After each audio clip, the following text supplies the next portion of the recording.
É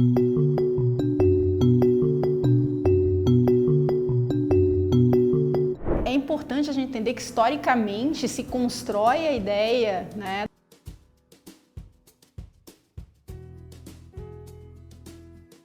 da luta das mulheres, e aí esse dia 8 de março para celebrar, né, essas lutas, essa organização das mulheres em torno de movimentos por direitos no trabalho, né, por melhores condições de trabalho. A gente tem que entender essa data do dia 8 dentro da perspectiva dos direitos humanos. Então, assim, se a gente for olhar historicamente, o que acontece com as mulheres nesse processo de luta histórica, né, que elas estabelecem? É lutar por direitos, né, nos tornarmos sujeitos de direitos. E o que a gente vê historicamente é que as mulheres de uma certa categoria, de uma classe social, foram ganhando, né, ou conquistando, vamos dizer assim, direitos.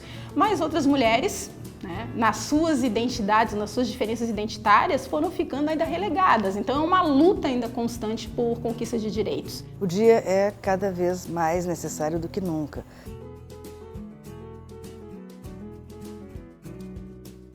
Se imaginava 50 anos atrás, 40 anos atrás, 30 anos atrás, 20 anos atrás, que bom, que a gente chegaria em 2019 já com muitas questões das lutas das mulheres resolvidas. Infelizmente, o que nós estamos vendo nesse 8 de março de 2019, particularmente aqui no Brasil e na América do Sul, é um momento de retrocesso muito forte das conquistas que as mulheres tiveram, além da questão, né, do trabalho das mulheres, que foi algo que começa com o feminismo desde o século XIX, que era, né, o slogan de então era trabalho igual, salário igual.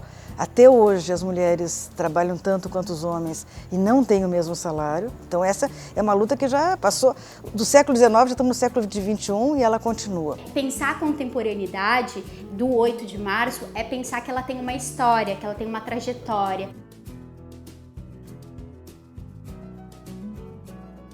Que muitas mulheres antes da gente lutaram e garantiam para que eu tivesse, inclusive, hoje aqui podendo falar, né, emitir minha opinião e trazer a produção de conhecimento que eu tenho realizado na universidade, né? Conquistamos o voto, conquistamos o acesso ao mercado de trabalho, conquistamos uma própria nova forma de se relacionar com casamento, a mulher teve direito ao divórcio, a gente está conquistando, existe uma luta por um parto mais humanizado, que isso não era as mulheres não vivenciavam isso antes. Se a gente for pensar nas mulheres, por exemplo, de sociedades pós-coloniais, como são as mulheres brasileiras, as mulheres latino-americanas, as mulheres africanas, né, asiáticas, o nosso contexto é diferente. Então, o que acontece é que o feminismo ele emerge dessas lutas, desses movimentos de mulheres. Inicialmente, um movimento mais homogêneo, porque ele é mais hegemônico, digamos assim, pautado nas lutas das mulheres brancas ocidentais europeias. Hoje, o movimento ele se diversificou. Estão presentes diferentes mulheres, com diferentes identidades. E aí, quando você fala dos diferentes feminismos, a gente pode pensar em mulheres camponesas, a gente pode pensar em feminismo negro, a gente pode pensar nas mulheres trans, e aí a gente vê uma diversidade de feminismos dentro do movimento de luta das mulheres. Primeiro, que não existe a mulher, não existe... mas a biologia é a mesma, o que define a mulher no senso comum, não, mulheres têm útero, vagina, seios, isso é o que define as mulheres. Não, isso é uma definição biológica que não diz respeito às experiências sociais das mulheres.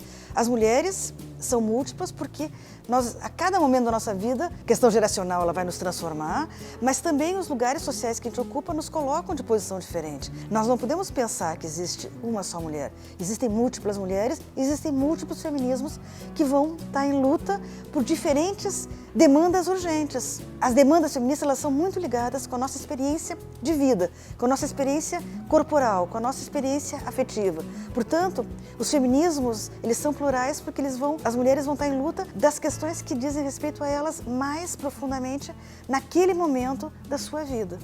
Eu, enquanto uma mulher deficiente, docente, tenho uma contribuição e tenho uma trajetória no feminismo diferente de uma mulher negra, né, de uma mulher indígena, de uma mulher trans. E na atualidade a gente vem vivendo momentos complexos, né?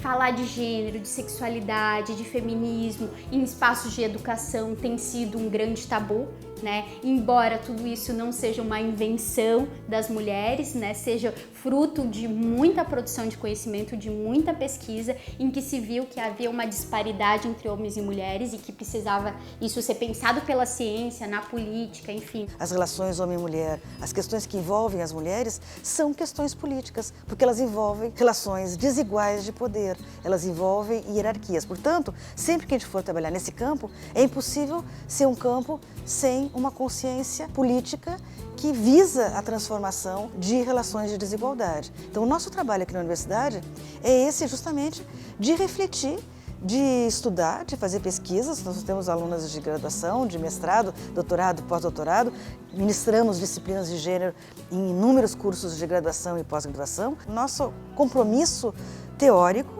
é justamente com estudar as diferentes situações nas quais as mulheres estão inseridas, estão vivendo hoje no Brasil, e é esse o nosso papel. A luta das mulheres não é uma luta só de mulheres. Então, acho que esse é um aspecto fundamental. Assim como a luta contra o racismo não é uma luta só dos negros, assim como uma luta das mulheres camponesas não é uma luta só das mulheres camponesas, né? Então, nesse sentido, acho que o que tem que ficar marcado para hoje é que a luta pelos direitos das mulheres é uma luta pelos direitos humanos. Então, ao final de tudo, é uma luta de todos. Eu acho que a gente tem que entender esse processo hoje, no contexto de hoje, em que as pessoas veem de uma forma negativa os direitos humanos, né? Direitos humanos são direitos. Então, acho que é esse o sentido. Não é uma luta de grupos específicos. As conquistas das mulheres hoje, o fato de eu estar aqui dentro da universidade, é resultado de uma luta histórica dessas mulheres. Então, assim, não diga nós não precisamos do feminismo. Nós precisamos do feminismo, nós precisamos da luta das mulheres e nós precisamos nos unir em torno dos nossos direitos ou das conquistas dele. O meu desejo, na verdade, é que a gente não deixe de ir pra rua, de existir da forma como a gente acha que deve existir, de falar aquilo que a gente pensa, de usar a roupa que a gente quiser usar, de frequentar o lugar que a gente quiser frequentar, de se vestir da forma como quiser se vestir, né?